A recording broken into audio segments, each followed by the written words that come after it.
Hey everyone, and welcome back to our channel. Today, we're diving into an incredible story from the Bible, a story about a journey, a dream, and a promise that changes everything. It's the story of Jacob's ladder. Ready to explore? Let's get started.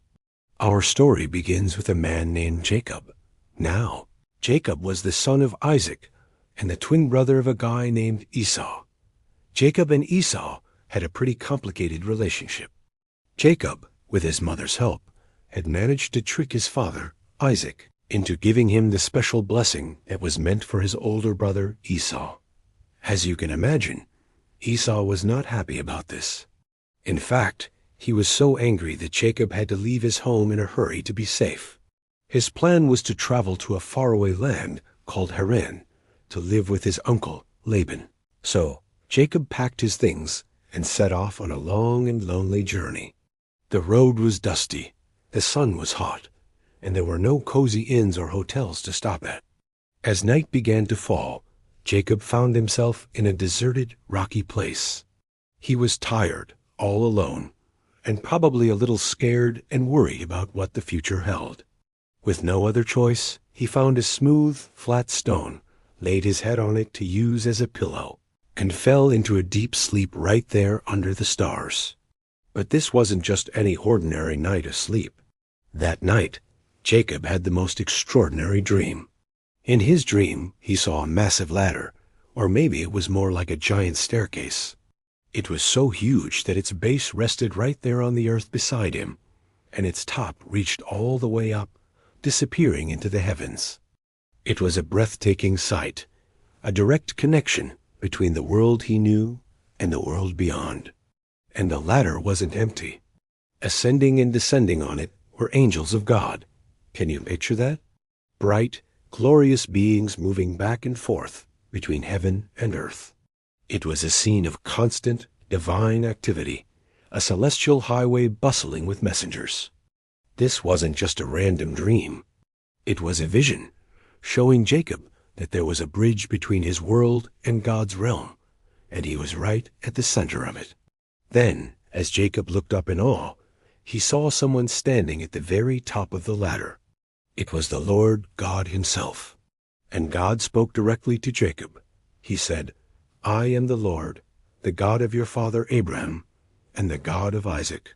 God introduced himself, connecting Jacob to his family's legacy of faith. Then, God made a series of incredible promises to Jacob. He promised to give Jacob and his descendants the very land he was lying on. He said his family would spread out in every direction to the west, east, north, and south, and become as numerous as the dust of the earth. Through Jacob and his offspring, all the families of the earth would be blessed. But God's promises didn't stop there. He also made a deeply personal promise. He told Jacob, "Behold, I am with you and will keep you wherever you go, and will bring you back to this land. For I will not leave you until I have done what I have promised you." Think about that for a moment. Jacob was on the run, feeling alone and uncertain. And right at that moment, God promised to be his constant companion, his protector, and his guide. God assured him that he would never be abandoned. When Jacob woke up from his sleep, he was completely overwhelmed. The fear and loneliness he might have felt before were gone, replaced by a profound sense of awe and wonder. He didn't just feel like he had a nice dream. He knew he had experienced something real, something holy. He said to himself, "Surely the Lord is in this place, and I did not know it." He was filled with a sense of reverence and said, "How awesome is this place! This is none other than the house of God, and this is the gate of heaven." Jacob knew he couldn't just get up and walk away as if nothing had happened. He had to mark this special moment in this sacred place. So, early the next morning, he took the stone he had used for a pillow, that hard, uncomfortable rock, and he stood it up on its end like a pillar. To consecrate it, to make it holy, he poured olive oil over the top of it. This was his way of creating a memorial, a permanent reminder of his incredible encounter with God, and he gave the place a new name. He called it Bethel, which in Hebrew means house of God. It was no longer just a random spot in the wilderness. It was now a place where heaven had touched earth, a place where God had revealed himself. Jacob then made a vow, promising that if God would be with him, protect him, and provide for him on his journey, then the Lord would be his God, and he would give back 1/10 of everything he received. So, what can we take away from this amazing story? The lesson of Jacob's ladder is so powerful, especially for us today. Just like Jacob, we sometimes find ourselves in difficult, lonely, or uncertain situations. We might feel like we're on a long journey, far from home and unsure of what's next.